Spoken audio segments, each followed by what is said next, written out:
नौ मुंतखब वज़ीर-ए-आला की हलबरदारी में ताख़ीर का मामला। Chief justice Lahore high court ने हमजा शहबाज की दरख्वास्त पर सदर पाकिस्तान को हल्फ लेने के लिए दूसरे फ़र्द को मुकर्रर करने का हुक्म दे दिया। मोहम्मद अशफाक से बात करेंगे। जी मोहम्मद अशफाक, इस बारे अपडेट कीजिए।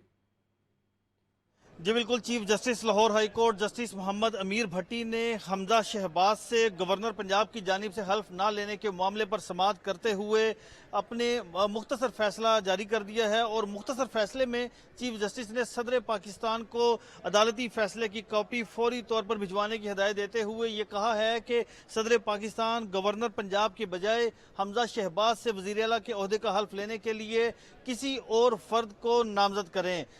वक्फे के बाद जब केस की समाअत दोबारा शुरू हुई तो चीफ जस्टिस ने कहा कि बताएं एडवोकेट जनरल साहब, क्या गवर्नर पंजाब ने हमजा शहबाज से हल्फ ना लेने से मुतल्लिक वजूहात सदर पाकिस्तान को लिख दी हैं, जिस पर एडवोकेट जनरल ने कहा कि फौरी तौर पर तो वैसा नहीं कर सके, अलबत्ता 24 घंटों का मजीद टाइम दिया जाए और 24 घंटे के अंदर अंदर गवर्नर पंजाब सदर पाकिस्तान को वजूहात से मुतल्लिक आगाह करेंगे। चीफ जस्टिस ने कहा कि एडवोकेट जनरल साहब, आपको मुतअद्दिद मरतबा समझाने की कोशिश की लेकिन आपको समझ नहीं आई, अब आइन और कानून अपना रास्ता खुद बनाएगा। चीफ जस्टिस ने कहा कि मैं अभी मुख्तसर फैसला लिखवा रहा हूं, तफसीली फैसला बाद में जारी किया जाएगा। इससे कबल जब केस की समाअत शुरू हुई तो सबसे पहले सुबह 9 बजे चीफ जस्टिस ने एडवोकेट जनरल से कहा कि बताएं गवर्नर पंजाब क्यों हमजा शहबाज से हल्फ नहीं ले रहे, जिस पर एडवोकेट जनरल ने सबसे पहले तो कहा कि उनको पीर तक के लिए जवाब जमा करवाने के लिए मोहलत दी जाए, जिस पर चीफ जस्टिस ने कहा कि हम आज ही इसका फैसला करेंगे, मजीद मोहलत नहीं दे सकते।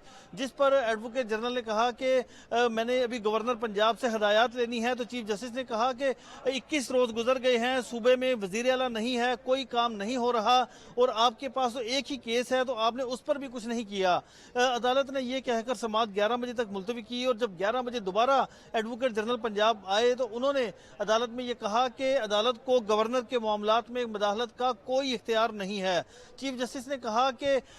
इसमें कोई शक नहीं कि गवर्नर का ओहदा सबसे बड़ा है और हम सब उसका एहतराम करते हैं, लेकिन गवर्नर पंजाब को भी चाहिए कि अपने ओहदे की इज्जत कराए। चीफ जस्टिस ने यह कहा कि इस हवाले से बताएं कि क्या अब आपने लाहे अमल तय किया है, जिस पर एडवोकेट जनरल ने कहा कि जो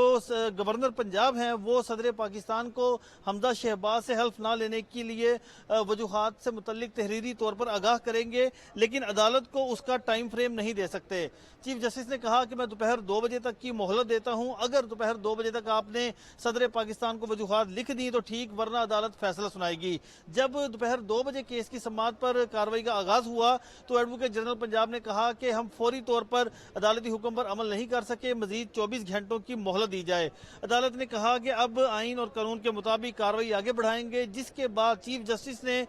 फौरी सदर पाकिस्तान को गवर्नर पंजाब के बजाय किसी और फर्द को हमजा शहबाज से हल्फ लेने के लिए नामजद करने की हदायत जारी कर दी हैं और अदालती अमले को कहा है कि मुख्तसर फैसले की कॉपी फौरी तौर पर सदर पाकिस्तान को अरसाल की जाए। जबकि दूसरी जानिब अदालती समाअत के बाद एडवोकेट जनरल पंजाब अहमद अवैस ने सिंगल बेंच के फैसले के खिलाफ इंट्रा कोर्ट अपील दायर करने का फैसला किया है और ये कहा है कि सिंगल बेंच का फैसला आइन और कानून के खिलाफ है। सिंगल बेंच और लाहौर हाई कोर्ट और कोई भी अदालत सदर पाकिस्तान को हुक्म नहीं दे सकती और ना ही वो इस केस में फरीक थे।